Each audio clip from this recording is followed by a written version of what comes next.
Welcome back friends in another very important video tutorial from Unique Life Sciences, and today we will study about the topic. Our topic is polytin chromosome. आज हम study करेंगे पोलिटिन chromosome की संरचना के बारे में और इसके फंक्शन के बारे में। देखो जैसे लास्ट वीडियो लेक्चर में हमने स्टडी की थी लैम्प ब्रूस क्रोमोजोम के बारे में। तो ये क्रोमोजोम क्या होते हैं? स्पेशल टाइप के क्रोमोजोम होते हैं। जो नॉर्मल क्रोमोजोम होते हैं उनसे संरचना में बड़े होते हैं, उनकी संरचना से अलग होते हैं, तब इनको बोलते हैं special type of chromosome. Special type chromosome का एक महत्वपूर्ण एग्जांपल हमने लास्ट वीडियो लेक्चर में देख लिया, जिसका नाम था लैम्प ब्रूस क्रोमोजोम। यदि अभी तक आपने वो वीडियो लेक्चर नहीं देखा तो आपको लिंक उसका आई बटन में और डिस्क्रिप्शन में दोनों में मिल जाएगा, वो वीडियो जरूर देखिएगा। तो बात करते हैं हम पोलिटिन क्रोमोजोम की। इसको हम जायंट क्रोमोजोम भी बोलते हैं। क्या बोलते हैं? जायंट क्रोमोजोम, यानी बड़े आकार का क्रोमोजोम। तो ये क्रोमोजोम क्या होते हैं? जिस नाम से स्पष्ट हो रहा है, पोलिटिन यानी पोली यानी बहुत, टीन यानी यहाँ पर स्ट्रैंड के लिए, यानी बहुत सारे स्ट्रैंड इसमें होते हैं। यहाँ पर देख सकते हो आप डायग्राम में क्रोमोजोम की बहुत सारी भुजाएं हैं। तो इस प्रकार के इस क्रोमोजोम को क्या बोलते हैं? पोलिटिन क्रोमोजोम। और ये जायंट क्रोमोजोम क्यों कहलाते हैं? यदि इनकी साइज की बात करें तो जो सामान्य क्रोमोजोम होता है उससे साइज में 1000 गुना तक बड़े हो सकते हैं, मतलब 1000 टाइम्स ये बड़े हो सकते हैं उससे। इसीलिए इनको हम पोलिटिन क्रोमोजोम या जायंट क्रोमोजोम बोलते हैं। अब देखो बात करें कि ये पोलिटिन क्रोमोजोम पाए कहाँ जाते हैं। जैसे कि लैम्प ब्रूस मैंने बताया था, लैम्प ब्रूस कहाँ पर पाए जाते हैं? लैम्प ब्रूस पाए जाते हैं किसमें? प्राइमरी oocyte में। प्राइमरी oocyte की डिप्लोटिन फेज में पाए जाते हैं। और ये कहां पर पाए जाते हैं? ये पाए जाते हैं जो डिप्टेरा इंसेक्ट का डिप्टेरा ऑर्डर होता है। कौन सा? इंसेक्ट में भी कौन सा में? डिप्टेरा ऑर्डर में। डिप्टेरा ऑर्डर के जीवों में पाया जाता है। तो डिप्टेरा के हम इंसेक्ट की बात करें तो डिप्टेरा के इंसेक्ट में जैसे ड्रोसोफिला आती है, तो इन इंसेक्ट की लार ग्रंथि में ज्यादातर कहां पर पाया जाता है? लार ग्रंथि की कोशिकाओं में पाया जाता है, यानी सेलिवरी ग्लैंड में, सेलिवरी ग्लैंड की सेल्स में पाया जाता है। तो डिप्टेरा संघ की जो इंसेक्ट होते हैं उन इंसेक्ट की लार ग्रंथि होती है, उनमें ये पाया गया था। और इसकी खोज किसने की थी? ईजी बालबियानी ने। एक साइंटिस्ट थे, किसने की थी? ईजी बालबियानी। तो ईजी बालबियानी ने इनकी खोज की थी। किसमें की थी? ड्रोसोफिला की लार ग्रंथि में। तो ड्रोसोफिला की लार ग्रंथि के अलावे उनकी मिडगट की एपिथेलियम सेल्स में भी पाए जाते हैं और जगह भी ये पाए गए हैं। लेकिन ज्यादातर देखें तो उनकी लार ग्रंथि में प्रैक्टिकल वगैरह भी करवाते हैं, तो हम उनकी लार ग्रंथि को अलग करके इनको आइसोलेट करते हैं। तो इस प्रकार की इसकी स्ट्रक्चर के बारे में बात करें तो इसकी स्ट्रक्चर में हमें बहुत सारे स्ट्रैंड दिखाई देंगे, साइज बड़े दिखाई देगी। एक ड्रोसोफिला का क्रोमोजोम है, ये ड्रोसोफिला का पोलिटिन क्रोमोजोम है। तो ड्रोसोफिला की बात करें तो ड्रोसोफिला में 4 सेट क्रोमोजोम पाए जाते हैं। 4 सेट क्रोमोजोम, जिनमें से 3 सेट तो होते हैं उसके ऑटोसोमल क्रोमोजोम और एक होता है सेक्स क्रोमोजोम। यहाँ पर हम देख सकते हैं इस डायग्राम में आपको ये दिख जाएगा आपको सबसे पहला एक्स क्रोमोजोम, जिसको हम सेक्स क्रोमोजोम भी बोलते हैं। और यहाँ पर क्रोमोजोम नंबर 4 है, ये है क्रोमोजोम नंबर 2 की राइट आर्म, यानी इसकी आर्म्स बड़ी हो जाती हैं। ये बात करेंगे क्यों हो जाती है। ये है right arm of chromosome number 2, ये है left arm of chromosome number 2, ये है left arm of chromosome number 3 और ये है लेफ्ट आर्म ऑफ क्रोमोजोम, ये है right arm of chromosome number 3। तो इस प्रकार से आर्म्स में डिवाइडेड हो जाता है और ये सभी एक केंद्र पर जुड़े होते हैं, ये सभी आर्म्स, जिसको बोलते हैं क्रोमोसेंट, जो काफी संगठित डीएनए का भाग होता है, जिसको हम हेटेरोक्रोमेटिन से डिटरमाइन करते हैं, क्योंकि ये जेनेटिकली इनएक्टिव पार्ट होता है। अब इसके स्ट्रैंड्स की बात करें तो इसके स्ट्रैंड्स में आपको बैंड्स दिखाई देंगे। यहाँ पर बीच बीच में बैंड है, यानी जब इनको स्टैंड करते हैं, हमें पता है फ्यूजन डाई से स्टैंड करके इनको चेक करें तो फ्यूजन पॉजिटिव होते हैं। ये जो बीच में डार्क स्टैंड दिखाई दे रहे हैं आपको, वो तो क्या है? बैंड्स, यानी बैंड और इंटरबैंड में, बैंड और इंटरबैंड हमें इनको बीच में दिखाई देंगे। ये जो डार्क है वो तो बैंड, और 2 डार्क बैंड्स के बीच में क्या पाया जाता है? इंटरबैंड। क्या पाया जाता है? इंटरबैंड। तो डार्क बैंड और इंटरबैंड इसमें आर्म्स में बने होते हैं।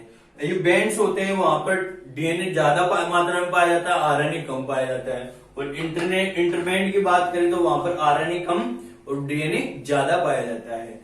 और जेनेटिकली एक्टिव दोनों ही होते हैं, बैंड्स और इंटरबैंड, लेकिन बैंड्स ज्यादा जेनेटिकली एक्टिव होते हैं। और बैंड्स जब जेनेटिकली एक्टिव होते हैं तो इनमें क्या होता है, बीच में कुछ लूप्स बन जाते हैं, उन लूप्स को बोलते हैं बाल्ब यानी रिंग।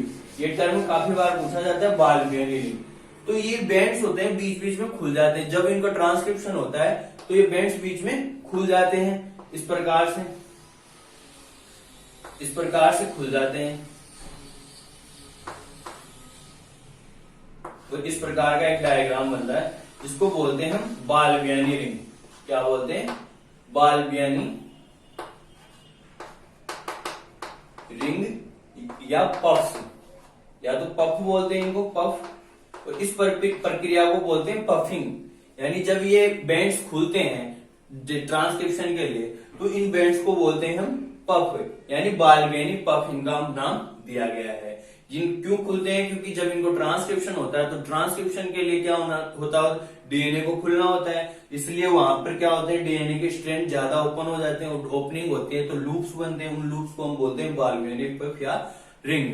तो इस प्रकार से बैंड्स के बीच बीच में ओपन हो जाते हैं इस पर। और ये अब इसकी बात करें कि ये रीजन क्या है कि इतने बड़े क्रोमोजोम क्यों बने, इसका कारण की बात करें हम, एक क्रोमोजोम जो पॉलीटिन क्रोमोजोम है इतने बड़े क्यों हो गए, तो इसके बारे में थ्योरी दी गई है जिसको बोलते हैं एंडोमाइटोटिक थ्योरी। एंडोमाइटोटिक थ्योरी में क्या बताया गया कि जब कोशिका विभाजन करती है, और इसमें मेन इंपोर्टेंट बात यह है कि हम लेम ब्रूस और पॉलीटिन क्रोमोजोम की बात करें कि कौन सी फेज में पाए जाते हैं कोशिका विभाजन की, तो ये सेल साइकिल की हमें पता है इंटरफेज में पाए जाते हैं।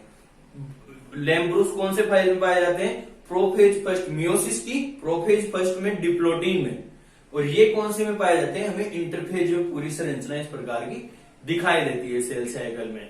तो इंटरफेज में इस प्रकार की दिखाई देगी और बाकी के क्रोमोजोम हमें दिखाई नहीं देंगे, इस प्रकार का एक बड़ा क्रोमोजोम दिखाई देगा। अब इसके रीजन की बात कर रहे थे तो रीजन क्या है इसका कि जब ये डिवीजन कर रहा होता है इंटरफेज में, तो हमें पता है पहले डीएनए इंटरफेज में डुप्लीकेशन कर रहा है, उसके बाद में क्या होता है, उसमें डिवीजन होता है, माइटोटिक फेज आती है।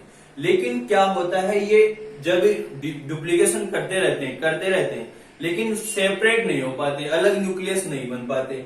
इसके कारण से क्या होता है, सेपरेट नहीं होने के कारण वो आपस में जुड़ते जाते हैं और इनकी साइज हजारों की संख्या में बड़ी हो जाती है। हजारों की संख्या में डीएनए स्ट्रैंड जुड़ते जाते हैं और एक स्ट्रैंड में हमें 1000 डीएनए के स्ट्रैंड दिखाई दे सकते हैं।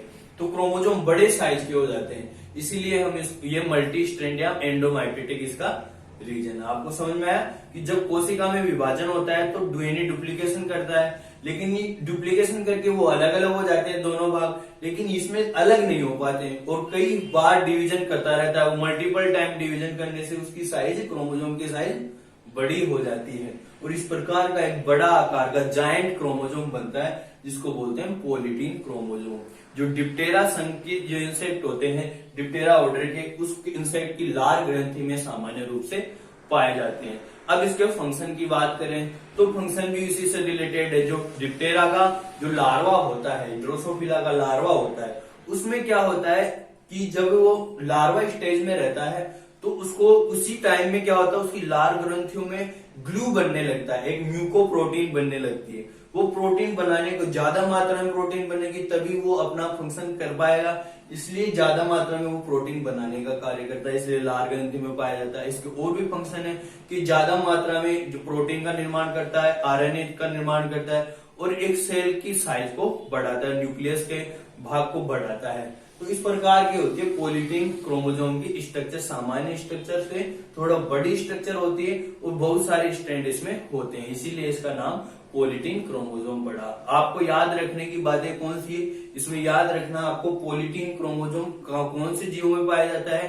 कौन सी सेल में पाया जाता है और कौन सी अवस्था में पाया जाता है। तो डिप्टेरा संघ के इंसेक्ट की लार ग्रंथि में पाया जाता है और कौन सी स्टेज में, इंटरफेज में पाया जाता है। लैम्प ब्रूस कौन से में पाया जाता है, प्रोफेज फर्स्ट की डिप्लोटीन फेज में पाया जाता है। ये अंतर आपको ध्यान रखना होगा, दोनों का कंपैरिजन करना पड़ेगा तब आपको अच्छी तरह से समझ में आएगा।